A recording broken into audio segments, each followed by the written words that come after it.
Okay. Suprajit engineering చూస్తే కనుక ఈ మధ్య కాలంలో బాగా పెరిగింది. మొన్న లో చూస్తే కనుక జనవరి, ఫిబ్రవరిలో ఇంచుమించు రూ. 190, రూ. 200 దగ్గర కన్సాలిడేషన్ అవుతూ, ఆ తర్వాత ఒక్కసారిగా ఒక అప్ ట్రెండ్‌లోకి వెళ్ళి ఇంచుమించు మనకి రూ. 300 వరకు వెళ్ళటం మనం చూసాము ఈ ఆటో యాన్సిలరీ కంపెనీ. ఫండమెంటల్‌గా చూస్తే కనుక సుప్రజిత్ ఇంజినీరింగ్ చాలా స్ట్రాంగ్‌గా కనిపిస్తోంది. సెక్టార్ కూడా చాలా స్ట్రాంగ్‌గా ఉంది.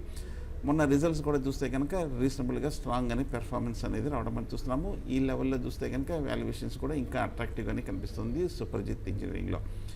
కాకపోతే టెక్నికల్‌గా చూస్తే కనుక ఈ మధ్య బాగా రన్అప్ వచ్చేసి ఈ వారంలోనే ఒక రూ. 300 దగ్గర నుంచి ఒక స్వల్ప రియాక్షన్ అనేది రావడం అనేది మనం చూస్తున్నాం. ఈ లెవెల్‌లో రియాక్షన్ వచ్చి ఈ లెవెల్‌లో టెక్నికల్‌గా ఓవర్ బాట్ పొజిషన్‌కి వచ్చినప్పటికీను ఫండమెంటల్‌గా ఇంకా అట్రాక్టివ్ వాల్యుయేషన్స్‌లో ఉంది. సెక్టర్ కూడా చూస్తే కనుక అవుట్లుక్ చాలా పాజిటివ్‌గా కనిపిస్తుంది. అలాగే కంపెనీ కూడా ఇటీవల కాలంలో చెప్పడం చూసాము. ఈ రానున్న రోజుల్లో చాలా స్టేబుల్ గ్రోత్ ఉంటుందని కూడా కంపెనీ కామెంట్ అవుట్లుక్ కూడా బాగా పాజిటివ్‌గా వచ్చింది. ఇండస్ట్రీ గ్రోత్‌ని కూడా బీట్ చేస్తామని చెప్పి సుప్రజిత్ ఇంజినీరింగ్ కూడా చెప్పడం చూసాం. సో కాబట్టి నా ఉద్దేశం టెక్నికల్‌గా ఇప్పుడే రియాక్షన్ వచ్చింది కాబట్టి ఒక చిన్న డిప్‌లో క్లోజర్ టు 250-260 వస్తే కనుక మీరు సుప్రజిత్ ఒక 5% రియాక్షన్‌లో తీసుకోవచ్చు లాంగ్ టర్మ్ కోసం. ఓకే. సుందరరాజు గారు, ఇక మెయిన్‌గా చూసుకున్నట్టయితే మొన్న స్ట్రాంగ్‌గా పెర్ఫార్మ్ చేసి నిన్న కాస్త ప్రాఫిట్ బుకింగ్‌కి లోనైన ఫార్మా